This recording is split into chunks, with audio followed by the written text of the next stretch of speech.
ning adlaw dinagat ang provincial government ilalong sa pagdumala ni Provincial Governor Nilo P. Dimiri Jr. pinagi sa buhatan sa Provincial Legal Office sa pagdumala ni Provincial Legal Officer Attorney Din Christian C. Basadri ni pahigayon ni ining Remedy sa Hustisya Program Seminar Workshop Environmental Laws, Katarungang Pambarangay, Violence Against Women and Their Children, Siboro Patrolling and such other relevant laws back-to-back remedy sa hustisya. Dini sa Barangay San Roque, Tubahon, Dinagat Island. Kini nga programa nagtanyag kung nagkadaiyang serbisyo sama sa libreng pagnotaryo, libreng konsultasyon, ug uban pa. Kani nga programa para ni sa ato ang pito ka munisipyo diri sa probinsya sa Dinagat Highlands. Ang among tumong niini nga ato ang matagaan og mga kahibalo, atong ma-training ang ato ang mga barangay officials diri sa atong mga munisipyo nga kabalo sila about malaod sa environment, sa violence against women and children, sa mga katungod sa mga kababaihan, mga anak uban pang mga malaod no. Kay siyempre atong kay hatag ang serbisyo nga legal dadto gyud sa mga kinauyokang bahin ni ato ang probinsya. Attorney, unsa na yung mga serbisyo ano nga pwede nato mga tagot sa mga participants?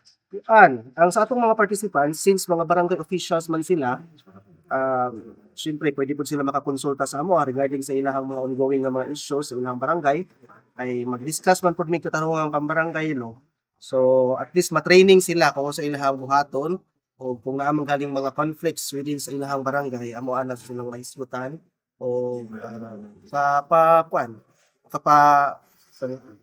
kapahayag sa ilahang hula bitaw.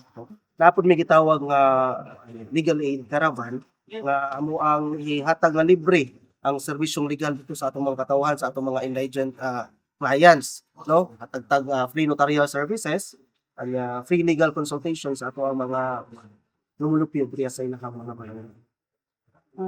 Attorney, unsa may kasagaran na mulo nga imong nabatyagan or namatikdan ano na sa mga katawhan? Mga mulo. So, kada itong giadto big Loreto, lahi po sa ang ilahang mga issues nito usually kaning mga land disputes, yung mga about sa yuta, unsaon nga maangko nila ng yuta, unsaon nga mapahawa ni mga sinamok sa ilang yuta, ingana ba?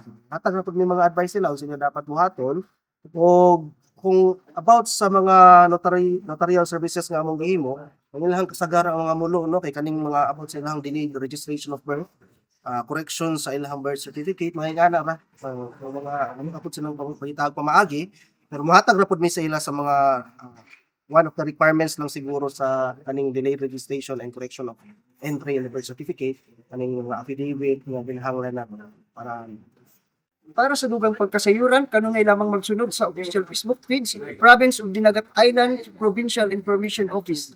Alang sa Dinagat News Daily, kini si Andres Malunias, reporting.